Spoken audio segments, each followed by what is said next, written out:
Good afternoon, everyone. And welcome to Carnegie Mellon University in Qatar. My name is Michael Trick, and I'm the dean here. 1 week ago, in this very room, I spoke to a group of university students and new graduates who gathered at CMUQ for our annual Quick Startup competition. For those of you who don't know, Quick Startup is a 3-day entrepreneurial competition. Participants arrive on Thursday with just an idea, and over 3 days of workshops and mentoring, they build a business plan and an investor pitch. At the first Quick Startup, there were only 20 participants. 5 years later, that number has quadrupled. Qatar is on the brink of an entrepreneurial, well, I don't know if renaissance is the right word, certainly growth. We see it in the interest in our educational competitions like Quick Startup, QSTP's Arab Innovation Academy, Qatar Development Bank's Al Fikra, and Injaz Qatar. It is now my pleasure to introduce the speaker for our first Entrepreneurs in Dialogue event. Elisha Mayfield has a Master of Science in Language Technologies from Carnegie Mellon University. While he was pursuing his PhD at the School of Computer Science, he launched a startup based on his research in natural language processing and machine learning. Mr. Mayfield won grants and contracts from organizations like the College Board, the Bill and Melinda Gates Foundation, and the U.S. Department of Education. His startup was acquired by Turnitin within 18 months of founding without ever taking VC funding. Mr. Mayfield served as Vice President of New Technologies at Turnitin, leading all aspects of research into machine learning, artificial intelligence, and natural language processing. He is now an entrepreneur in residence at Project Olympus at the School of Computer Science at Carnegie Mellon University in Pittsburgh. Please join me in welcoming Elisha Mayfield to the very first Entrepreneurs in Dialogue at CMUQ. And we will have somebody for him to have dialogue with. So please, let's welcome both of them.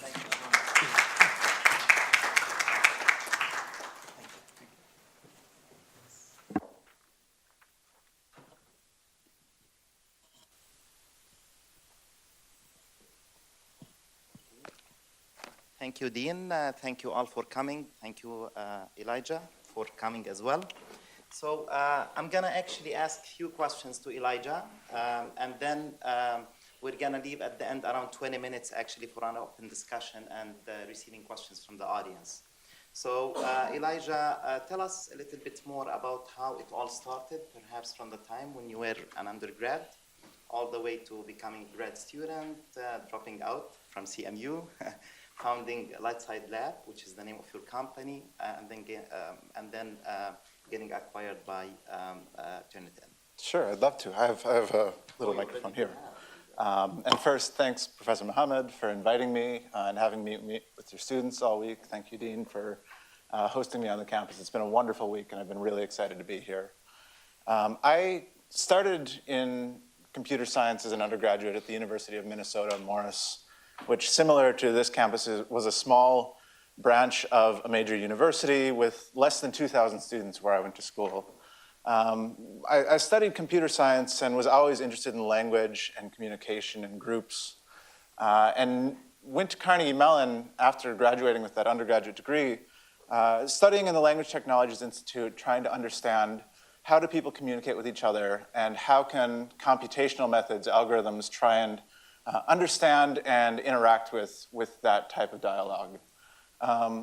My work with Carolyn Rosé, who's at LTI at CMU, really studied not the theory, not the development of better algorithms, but interpretability and understanding when you build these tools and put them into practice, how are they used and how can they be trusted by people with very high stakes jobs. And so we worked a lot with schools, working with teachers and students, learning. We worked in healthcare contexts, working with doctors and patients, understanding clinical environments. And the real question was, what will it take for machine learning to make an impact that people want to see happen in their schools or in their hospitals? The place where this really took off was in education, and particularly in the evaluation of student writing. In past years, many professors, when assigning exams, just use multiple choice exams on the SAT, the GRE, the TOEFL. But over the last 10 years, there's been more and more adoption of critical thinking skills, of communication skills, of your ideas. But grading that, and especially giving feedback on essays or written communication by students, is incredibly time-consuming and challenging for teachers in schools, for professors at universities. And that's a real challenge. And so in 2012, 2013, I started working as a consultant in different organizations. And they all told me very similar things, which is that the work that we were doing was really interesting. They were really excited about the research. And they thought that it had a lot of promise, but they couldn't build it themselves. It wasn't something that they could assign a team to. They didn't have a budget. They didn't do that kind of product development. They didn't have that kind of machine learning expertise. But if the product was available, they would love to purchase it, to use it, to put it in their classrooms. And so after several months of these conversations, I decided that the right move for me was to actually leave the PhD program at CMU a couple years early, not finish my degree, though I'm fixing that now, and really build the product that we had been discussing, that we had been imagining, and say, if you can't build it, if you can't develop it internally, why don't we try and build a team out that will develop it and then give it back to you and put it into those classroom settings. And so that was really the start of the whole thing. Tell us more about the experience of many people here actually come up with ideas, but translating those ideas into products and getting early customers, as you did while you were in CMU, is great. So if you can tell us a little bit more about your experience with finding co-founders, hiring a team, managing that team, and building that beautiful product at Lightside Lab. Absolutely. So we built the company up independently over the course of about 2 years, a little less. And in that work, I started as myself and one other PhD student at Carnegie Mellon, a student named David Adamson. We quickly realized that we didn't know how to run a business. We didn't know how to negotiate contracts. We didn't know how to pay our employees' payroll. And so within a couple of weeks, honestly, of starting the company, we added a third co-founder, a man named Rajiv Enand, who had done this before, knew what he was doing with business. And the three of us built the company in the very early days. Over those first couple of months, we hired several more employees. We focused early on product management and user experience with another Carnegie Mellon graduate, Stephanie Butler, who did a master's in HCI. And our priority in those early days was figuring out what would the translation look like from research into practice. And so we went out and spoke with schools around Pittsburgh, in New York City, and I would contact the principals of the school or the superintendent of a district and say, we think we have something interesting here, but we've never used it. We don't have results yet. And so we don't want to charge you money. We don't want any sort of contract. We just want an invitation to come in and use our prototypes in your classrooms, invite your teachers to assign writing. Let us see if the feedback that we generate, the automated advice for students, is meaningful. Do the students listen to it? Is it accurate? And when they get that kind of feedback from the prototypes that we've built, does it motivate them? Do they work on it harder? Do they edit their documents more? Do they add more content, more ideas, more structure? And the answer mostly in the early days was that we had some mistakes, that we did things wrong, that we ran into brick walls, and just could tell that we had a lot of work to do. But through that experience of spending all of those months working in schools, taking the ideas back from what we saw in the classroom, working on the development and changing things to adjust to sort of the real world and the experiences in schools, we got to a really exciting point.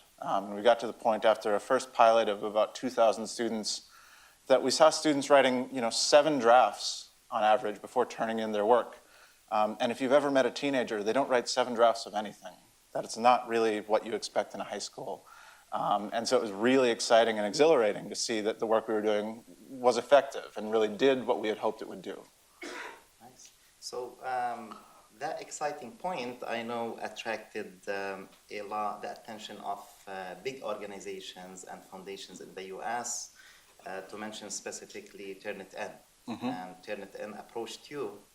And we all know the story, acquired your startup at the end.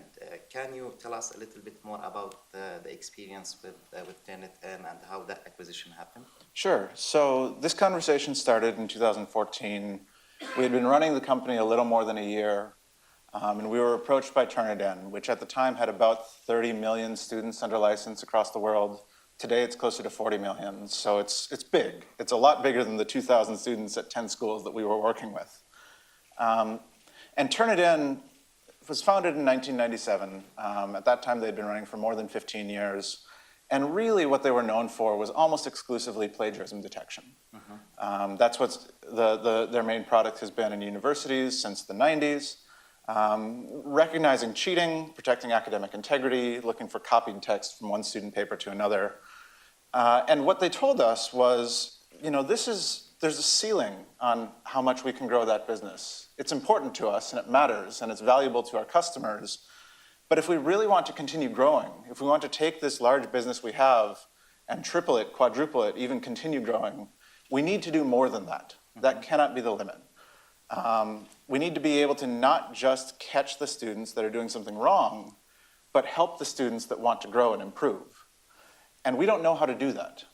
There's technology there, there's required research that is beyond the skill set that we think that we've developed as a company. On the other hand, what your startup is doing, the work that you've focused on, is exactly the product that we wish we were building. It's what we want to see our salespeople going out and telling to schools, that this is the product we have.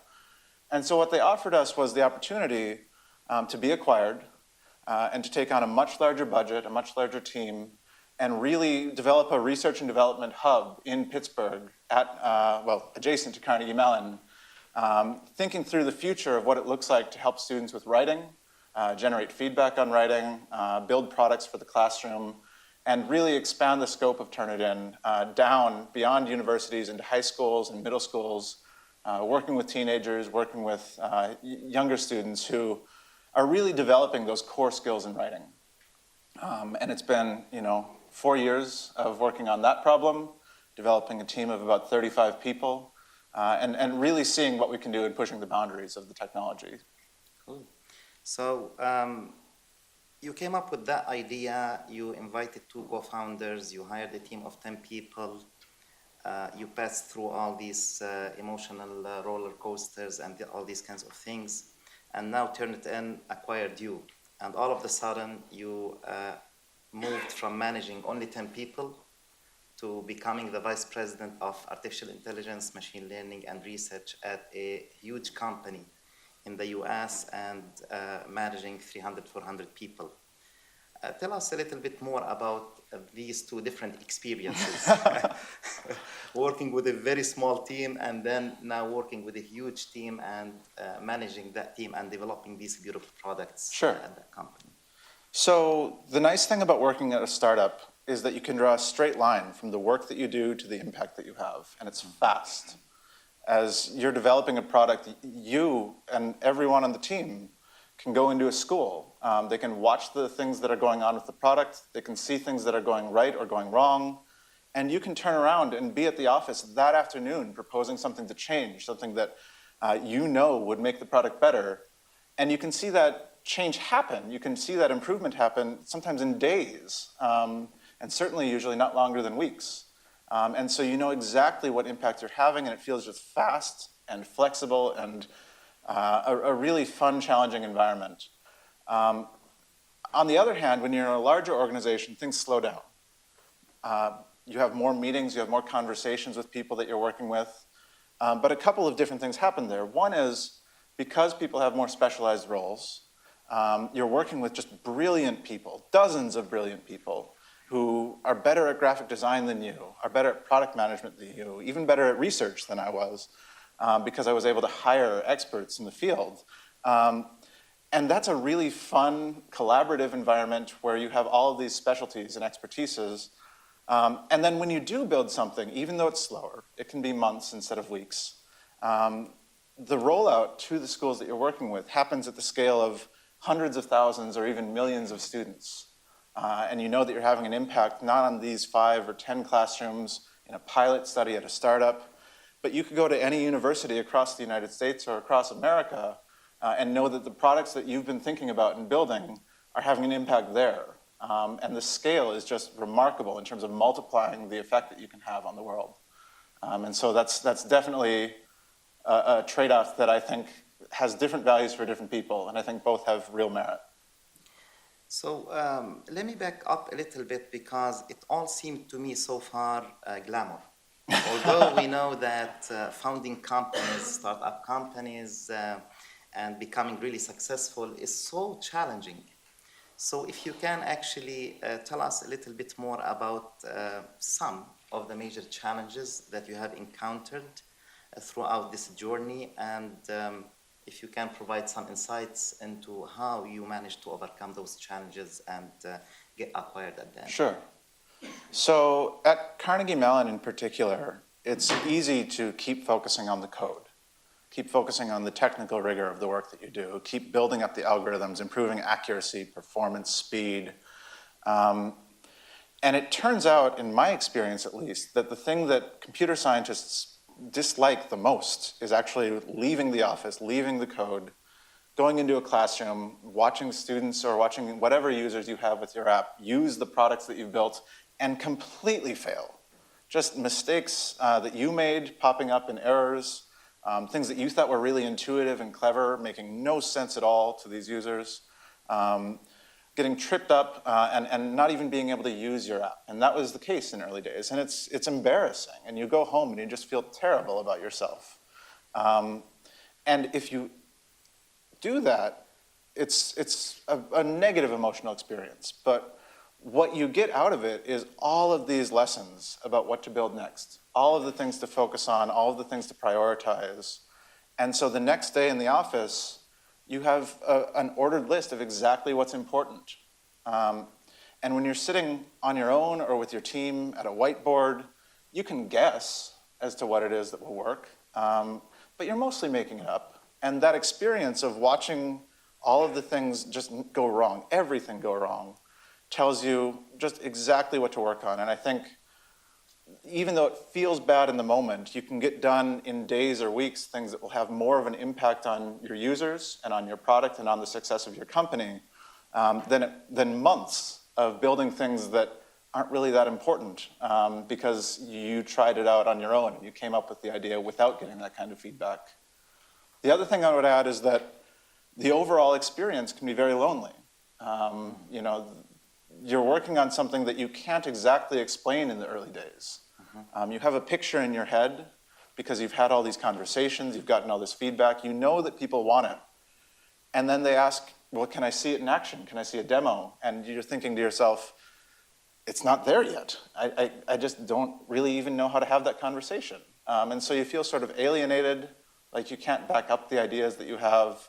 And if they just give you some months, then you could have something good for them. But you don't have months, you have minutes in some cases.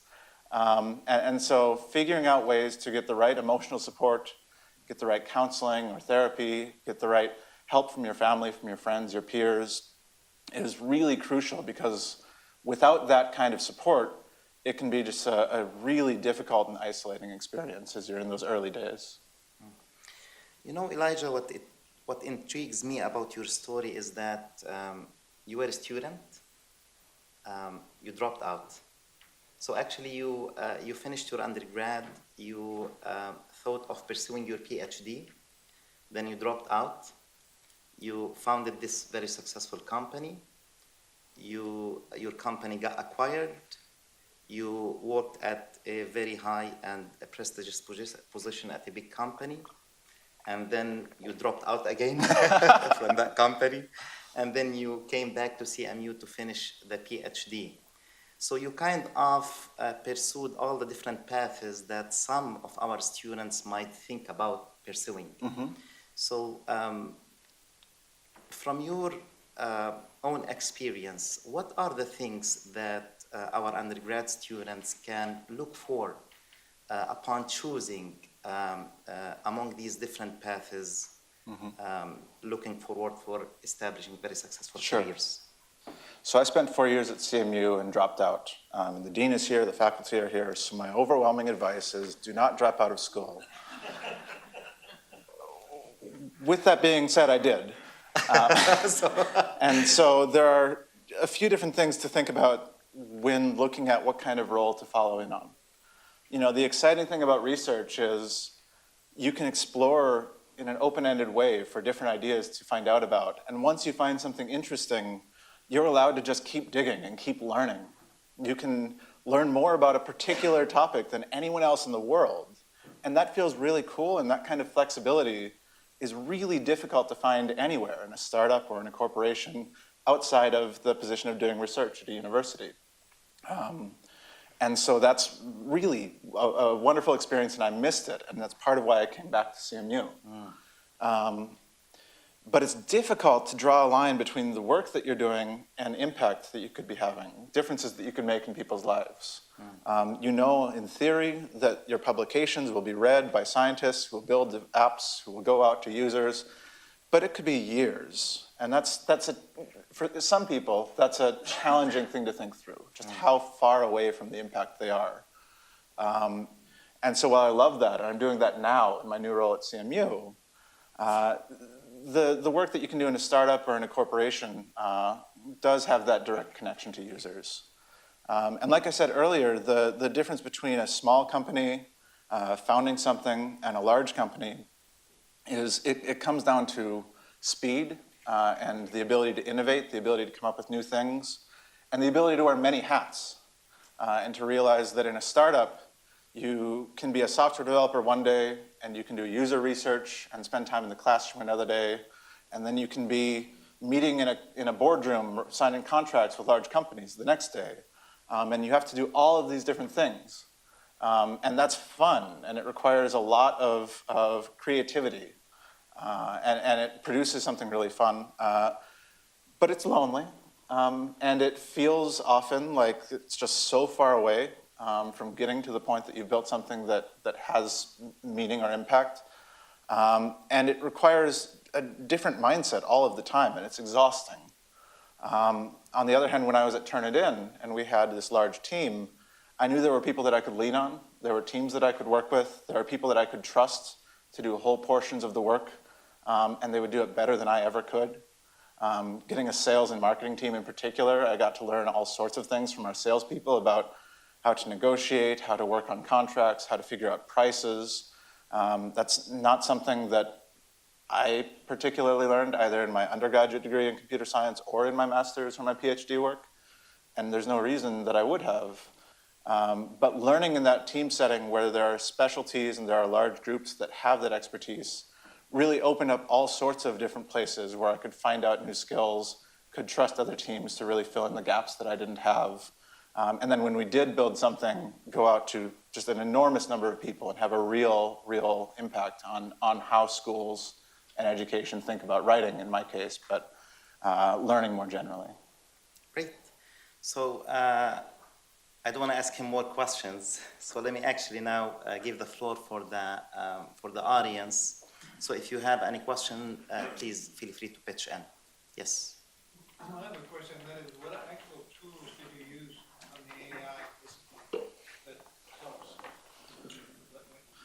Yeah. So the question is, what kind of tools were useful for us when we were building the apps that we developed? And we developed our software at a really funny time in the history of AI, because we did the core thinking and development in 2013 and 14, and immediately after that, in 2014 and 15, was the sort of deep learning revolution, where everyone came up with neural networks and convolutional networks and stuff that didn't exist 18 months prior, or did exist, but no one was thinking about it. And we saw yesterday, for instance, that the people that developed those tools just won the Turing Award. And they got that award for 20 years of perseverance on a problem that everyone thought was kind of dead. And then it came back from the grave with GPUs, and it revolutionized the whole field. And so we ended up on just the wrong side of that revolution. And we developed all of our tools based on, first it was Bayesian methods, and then we moved into eventually improving that with a logistic regression method. But all of these tools are things that natural language processing researchers had really dug in on, and the work of countless PhDs across universities had figured out what are the things that you need to do in order to extract meaning from text, to make predictions about what it is that the labels would be if a teacher were to go in and give feedback. And so what we could do is sort of build on the shoulders of all of these researchers and say, What's challenging here for us is not the core algorithms, because there are smart people that have dug into these questions. But what does it mean in practice to take the outputs of a prediction? You know, this essay should get a 6 out of 10 on this rubric. Saying that with a classifier is one thing, but then you're on the command line and you've predicted one number. Well, you can't give that to a 14-year-old child and say, good luck. You need to find out what does it mean for them when they get that feedback, and what do you need to do to encourage them to keep working on it. And for that, what we needed to do was pair our machine learning researchers with teachers that we hired.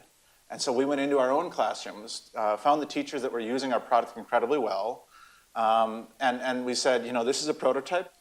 We came up with a way to give feedback to students that we thought was reasonable. But it's clear when we sit in your classroom and watch you that you're doing something above and beyond what we ever imagined. Can we have you?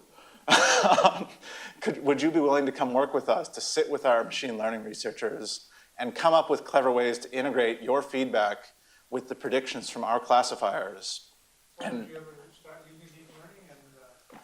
you know, we haven't at the time that I left. I'm not sure if they've done it now. And the reason is deep learning, all of the methods, all of the algorithms were developed for companies at the scale of Google and Baidu and Facebook. And so you see these incredible benefits when you're at terabytes or petabytes of data, millions and millions of examples. I don't know if you've ever asked a teacher to grade 5 million essays, but they don't love that task. They don't really like 500. They really would prefer not even doing 50. It's a really challenging thing to collect data in a sparse environment where teachers are grading only a small number of papers on any given class. And so when we looked at, in our domain, when we work on hundreds or thousands of examples and not millions, run the comparisons between these large, complex neural models and the more traditional logistic regression models, and they came out to about the same in accuracy at that scale. But this one, with the neural methods, would take 4 times as many engineers to maintain. And over here, we could do it with a lean team that could move quickly using off-the-shelf tools that didn't require all of the new technology. And so what we said is that this isn't worth the trade-off for us. Now, for other tools that we've developed at Turnitin, that's not always the case. So for instance, just in the fall, immediately after I left, Turnitin announced that they were building a new tool for authorship attribution. For evaluating whether 6 documents turned in by the same student were all written by the same author or not. This is a real problem in Australia, for instance, where students are hiring essay writers to come up with entire essays. And they're original essays, they're not plagiarized, but they're just not written by the student. And so that was a challenging machine learning problem that wasn't related to our work in giving feedback on writing, but was really extending the academic integrity offerings. And in that context, it was useful to use some of the newer tools. It turned out that there was something to learn from that. But it really comes down to a problem-by-problem and case-by-case basis to decide whether the added complexity, the added need for training data, the added need for complex hardware is worth all of it for sometimes marginal performance gains. Good. Other questions? Yes. Yes. Thank you so much for your talk. I love to talk. I was just Thank you. wondering, whenever you have the more complex, like technologically innovative products, there's a certain barrier to understanding for those without that background in technology. Yeah. How did you, what were some of the challenges you faced, and how do you solve that challenge of, oh, this is a very technologically innovative and complex product, and I have to now explain it to people who don't have this background and explain why it's useful to them? Yeah, it's a great question. So the question was basically, you're developing all these complicated natural language processing, machine learning tools, and that's really impressive for writing papers, but you need to justify the tools to teachers in a classroom. You need to explain why it's valuable to them for their students. And they don't necessarily, well, I'm paraphrasing. You didn't actually say these things, so I don't want to put words in your mouth. But you're improving the accuracy. I don't care. My students are struggling with writing. Tell me what's going to change in my classroom. And again, if we had sat in our room and just improved the precision and recall and F-measure and all these other metrics, then we would have impressed ourselves. We would have impressed other researchers, but we might not have made a difference in the classrooms that we were working in. And so a really crucial thing that we did very early was myself, David, my co-founder Rajiv, and Stephanie, who we hired early, spent an enormous amount of time in that very first year sitting in a classroom and watching our prototypes being used. And the prototypes were not very good. They were preliminary, they broke often, it was difficult to log in. But we watched, and we didn't watch, is the accuracy right? Did we make the right prediction? But we watched when you are a student in New York City and you're sitting at this computer and it gives you feedback you don't understand, what can we do differently? You know, one example is, we're not a grammar checker. We don't build things to fix your punctuation and your spelling, that kind of thing. We're fixing the organization of your work. How did you structure your paragraphs? We look for clarity. Did you state a thesis statement in your introduction? When it's a document that asks for an argument with sources, did you cite sources? Did you give evidence for your claims? And when we first built the tool, we gave 16 of those pieces of feedback to every student on every draft of their essay.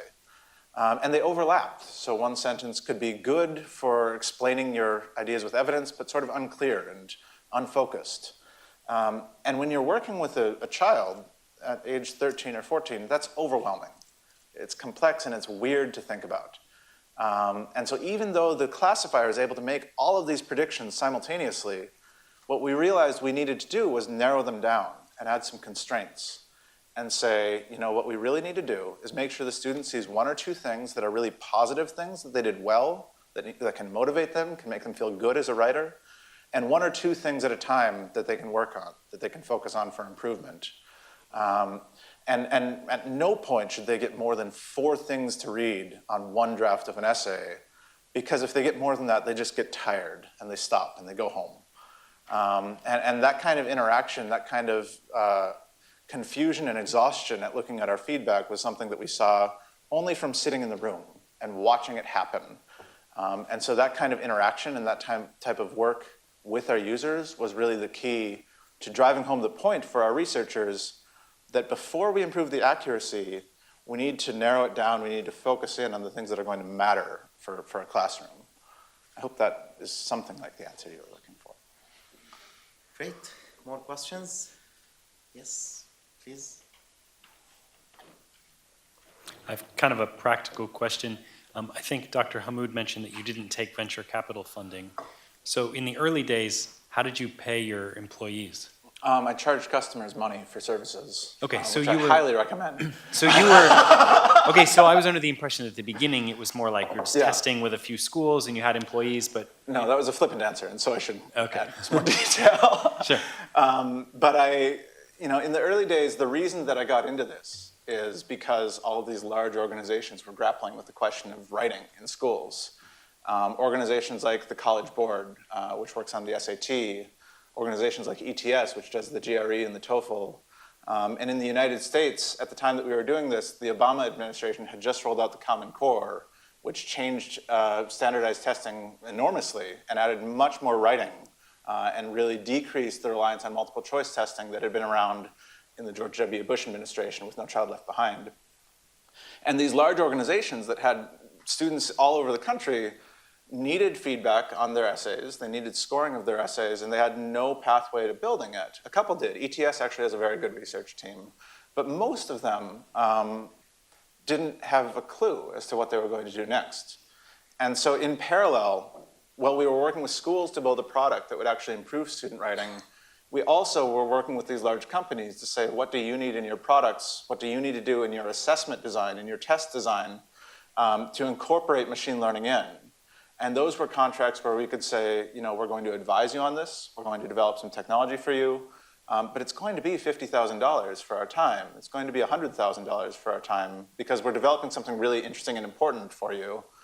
And it turns out that pays a lot of salaries for a small company with low income. The other thing that we looked for was grants. And those are non-equity, non-dilutive grants where you're not taking venture capital, but you're just being given money to solve a problem. One of the major supporters early was the Bill and Melinda Gates Foundation. I worked with them from the very early days of the company because they also saw this problem of literacy. 90% of the work that the Gates Foundation does is outside of the United States. It's often in healthcare and in poverty. But 10% is reserved for education in the United States. And 10% of the amount of money that they have turns out to still be a lot of money. And they recognized in 2013 in particular that they wanted to prioritize literacy, reading and writing for students.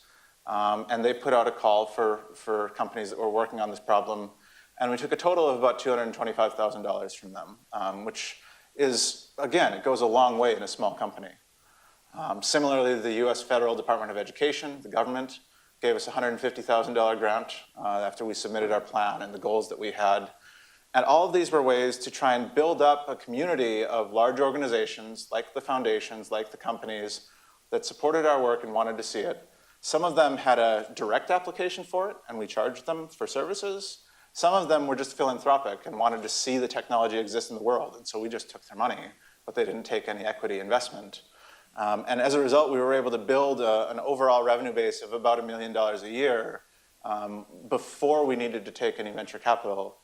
Could we have kept doing that forever and kept growing it without any investment?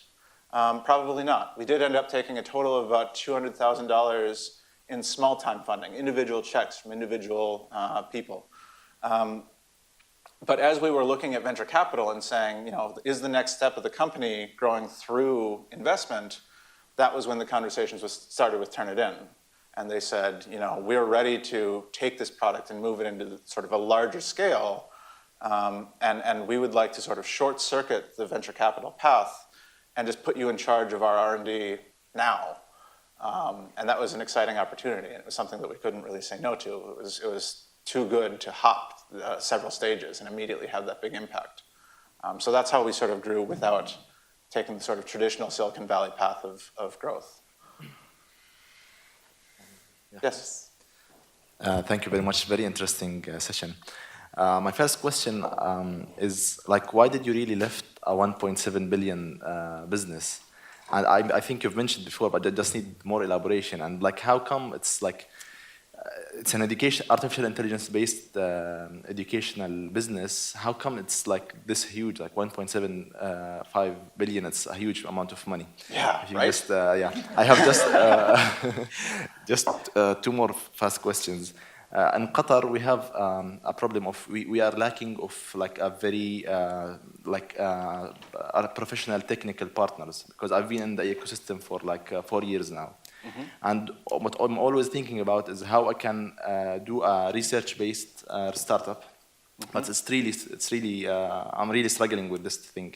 So what do you think like we can overcome this challenge? Like, mm-hmm. Because I mean, if we got a software engineer from Silicon Valley, it's going to cost you a fortune. Mm-hmm. And I think it's in the Middle East, it's the same problem. Mm-hmm. And the last question, I'm sorry, I'm taking too much time. We'll see how many I can handle. We'll try. In general, how we can boost the innovation ecosystem in Qatar? Like, what should be done? Thanks a lot. Yeah, I mean, I think some of those questions are related. It makes sense that they were asked as a bundle. Mm-hmm. But to repeat the questions as far as I understand them, the first question was, why would you leave? You just sold the company for $1.7 billion. That sounds great. Keep doing it. The second question was, what makes a tech company that's just software? It doesn't have any, you know, it has some offices, but it hasn't built anything sort of physical and tangible. It's just an app that you log into. How can that be worth $1.7 billion? And then the next question was really about how do you get to that point through a tech only? You know, how do you develop innovation in an ecosystem? So, you know, Turnitin is huge, 40 million students across the world. When I joined, it was mostly English-speaking universities in English-speaking countries. It was the United States, the United Kingdom, it was Australia, New Zealand. And much of the growth in the last 5 years has been in the rapid growth and improvement in universities in countries where people don't speak English at home. Places like here, places like South America, like Southeast Asia. Turnitin has seen a lot of growth in those countries that they didn't have even in 2014 when I joined. And so it became a much more international company that had much less of a focus only on the United States. And that kind of adoption across the world is very difficult for a company to start in on from square one. You know, Turnitin's acquirer, Advanced Publications, owns many businesses. They own television channels, they own newspapers, they own Vogue magazine, I think, the New Yorker magazine. They have all of these properties. They own Reddit, they own a couple of other websites. They have just tendrils everywhere. But they didn't have experience with education. And they hadn't worked in schools particularly. And they wanted to. They wanted to have an impact in that sector. And when you're at that scale, where your company makes billions of dollars per year, you can't just start a startup. You can't find one customer and say, well, Advanced Publications now has an education wing. What they want is a platform, I think. And I left the company, so I don't have insider knowledge, but this is my intuition from what I've seen over the last couple of months, is that, you know, if you want to have an impact in education and you're already a very large company, the right move for them was to find a business that already had 10,000 clients, 15,000 clients, and say, we're willing to write the check that's necessary in order for us to immediately, on day one, have a really big footprint all over the world. And you know, they came up with the number that they did. And obviously, we're thrilled with that number. In terms of building that ecosystem, though, you can't start individual companies with the expectation that they're going to have this massive footprint on day one. You know, for us, it was a stepping stone. And one of the things that's really challenging is investing in properties that fail all of the time. Most tech companies never get to $1.7 billion. And you know, I think San Francisco and Silicon Valley are different from the rest of the world. There's not only is there money, but there's an attitude there of risk. And of being willing to invest in ideas where there's no tangible asset and there's no promise of success. And in fact, there's more failures than there are successes. In Pittsburgh, at least, that's not the attitude that most investors have. They want to be able to sort of concretely look at your business plan, your income statement, your assets, and recognize that you have a path to growth and you already know exactly where your revenue is coming from. You know how you're going to invest, and then you know how that's going to depreciate, and then you know exactly where your income is coming from. And so a willingness to take risks and a willingness to see businesses fail is an attitude that has been developed in California, and sort of uniquely California, of saying that even if many of these ideas are early stage, we're still going to put money into them, and we know in advance and we won't punish people for trying and being kind of embarrassing and failing and falling flat on their face. And they've developed that culture. It has positives, it has negatives. It creates this negative environment where people are willing to risk the trust of their users and move too fast potentially and make mistakes with user privacy or with security or with any of these things. So there are real downsides to that approach. But the upsides are that it encourages people with an entrepreneurial mindset to try early and to go out and try and do something and see if it works and potentially have a really good chance of success. And so what I would say, I don't know Doha well. I've been here for 4 days, so I can't give any prescriptions. But I see similar dynamics between San Francisco and Pittsburgh. This is a small town with safe investors that want to have a guarantee, and they need to be willing to take risks and need to be willing to see failures and not to punish the people that made those investments and to say, this was a good idea. You made the right call in trying this, even if it didn't go well, and then give them another shot the next year.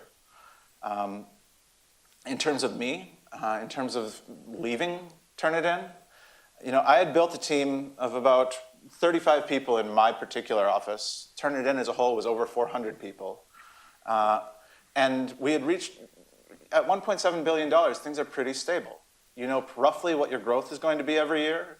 You can plan out how much revenue you're going to grow by every year. You know how many people you're going to hire every year.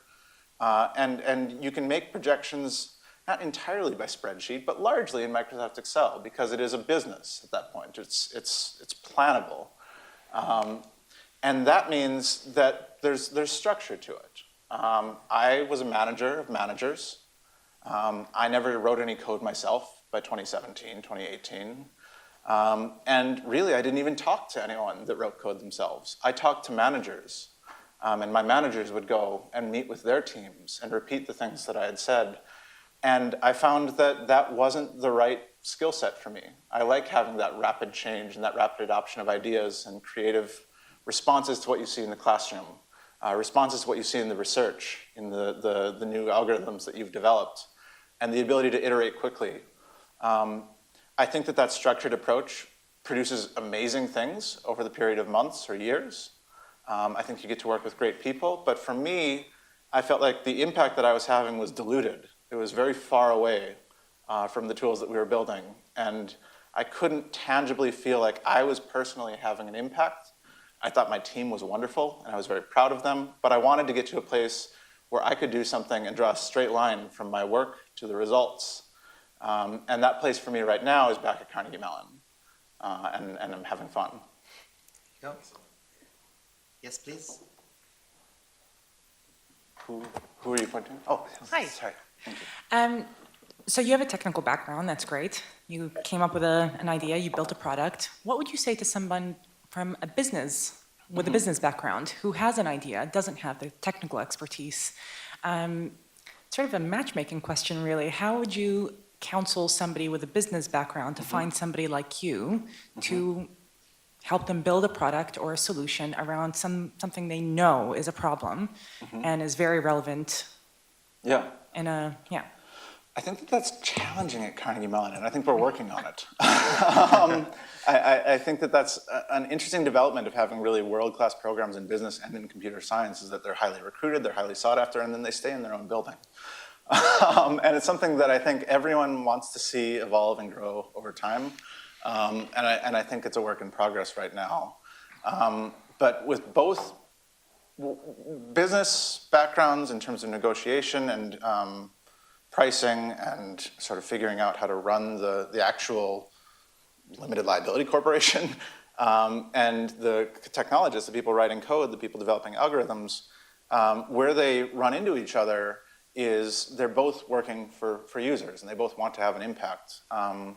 And so the problem statement is an interesting one that's sort of an intersection. And so I'll tell a story of Rajiv, the person that joined my company, because I don't know that I have a general prescription for this, but I know how I met Rajiv and how he really built the company up for us. You know, Rajiv took his first company to IPO in 2000 as CEO. And he was very successful in that, and it was a healthcare company. Actually, not healthcare, later he did healthcare. But his was a software company from 1993 to 2000. He left that business after IPO. He started a second company. It went to zero, total failure. And he moved on from that after one success and one failure and built a third company, and that did really well, and that one was in healthcare. And at that point, he knew he could build sort of any company. He didn't do great at semiconductors, but he did amazing at information technology, and he did pretty good at healthcare. But where he wanted to have an impact was in something that had social good motivation, and something that would help children mostly, but potentially adults. And so he asked his friends who were venture capitalists, who were advisors of startups, and he said, just keep an ear out. And when you meet with businesses that are pitching you, even if they're just startups in technology, if they're doing something interesting that you think is helping people, and they have some creative technology, let me know.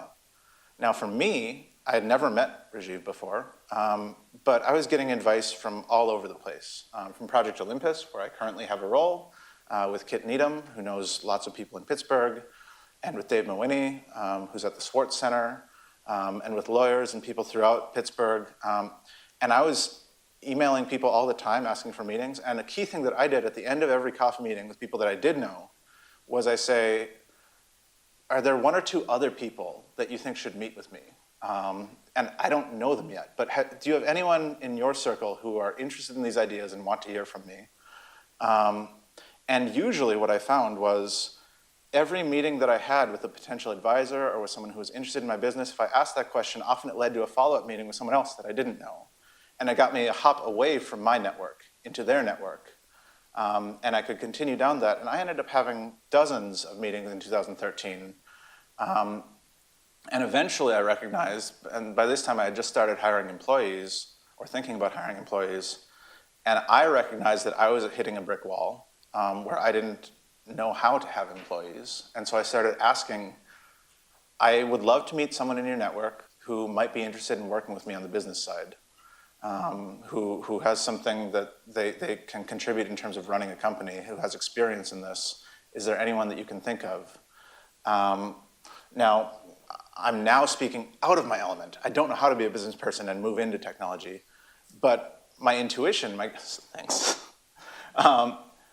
My intuition is that sort of hopping and asking, not just for meetings, but at the end of meetings to ask for related meetings and introductions is potentially a pathway to connect over, because that's what Rajiv did as well. He asked his network, are there technologists that are doing something interesting that you've heard of recently? Could you introduce them to me?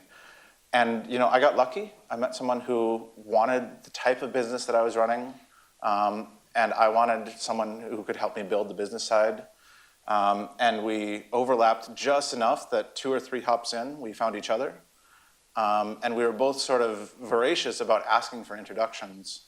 And not big introductions, not formal meetings, not asking for investment, just coffee. And a lot of it was wasted time. A lot of it was people that were interested but didn't really have direct contributions to give, but potentially knew someone else that they could introduce me to.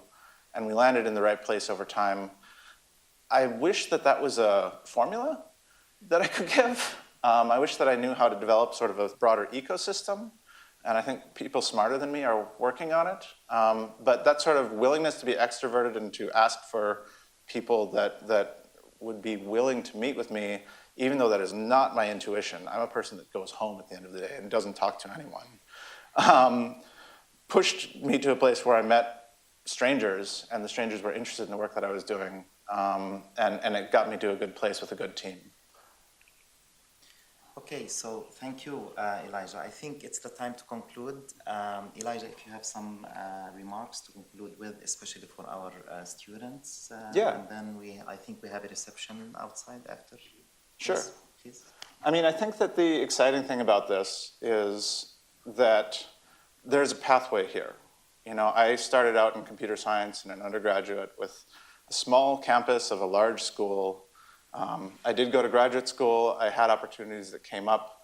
Many of these things were me being in the right place at the right time. I don't claim that a lot of this was entirely due to skill. Much of it was chance. But I kept my ears open, and I met the right people, brilliant people around me who I was excited to work with. And I was open-minded to those opportunities, and I sort of followed this path. I didn't plan originally on being a startup CEO. I actually was pretty sure that I was going to be tenure-track faculty at a school like this one. But things turned out differently because I watched and saw what the problems were and what needs there were around me. And I think that flexibility and that willingness to adjust course and to hop into new environments, I can't make the broad claim that just because I can do it means anyone can do it, because that is not something I'm 100% sure of. But I think it's an exciting thing to pay attention to and to look for those chances and not view it as something that's just completely out of bounds, and say, instead, this is worth exploring, and it's something that is possible. And it's something that's exciting to try. So good luck. Thank you again for hosting me. I'm hoping to talk with all of you. It's been a wonderful week in Doha, and I'm excited to come back in the future. Thank you so Thank much, you. Elijah.